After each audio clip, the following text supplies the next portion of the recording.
A Bountiful woman says she was arrested for stealing a rental car she had returned back in March. ABC4 Northern Utah correspondent Kate Gardner with that story. Jennifer Travis tells me she went for a run this weekend and that just moments after she arrived home, there was a knock at her door. She says it was a police officer who was there to arrest her for stealing a car.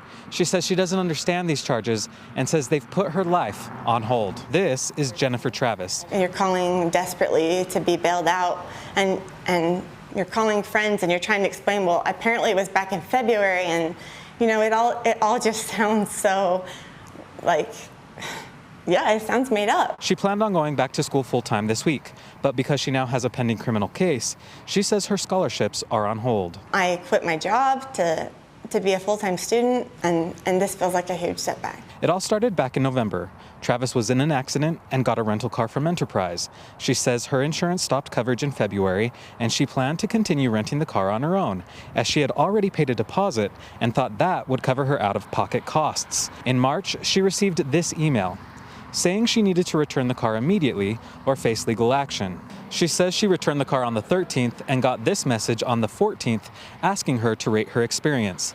She thought things were settled until this past weekend. I paid for the car that I rented and I returned it when I was done with it.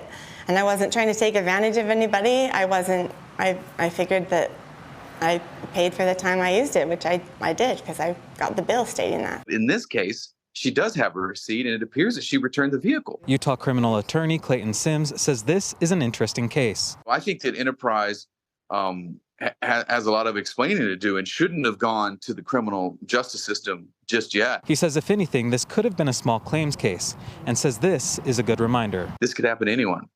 And so it's unfortunate that anybody can be falsely accused, and when it does happen, it has real life consequences. So prosecutors and police need to be certain before they file charges. I reached out to Enterprise earlier today, and I just got a phone call a few minutes ago from a representative who told me that they've looked into the case and that they're working on a statement that they will send me shortly. We'll include that in the story as soon as we get it.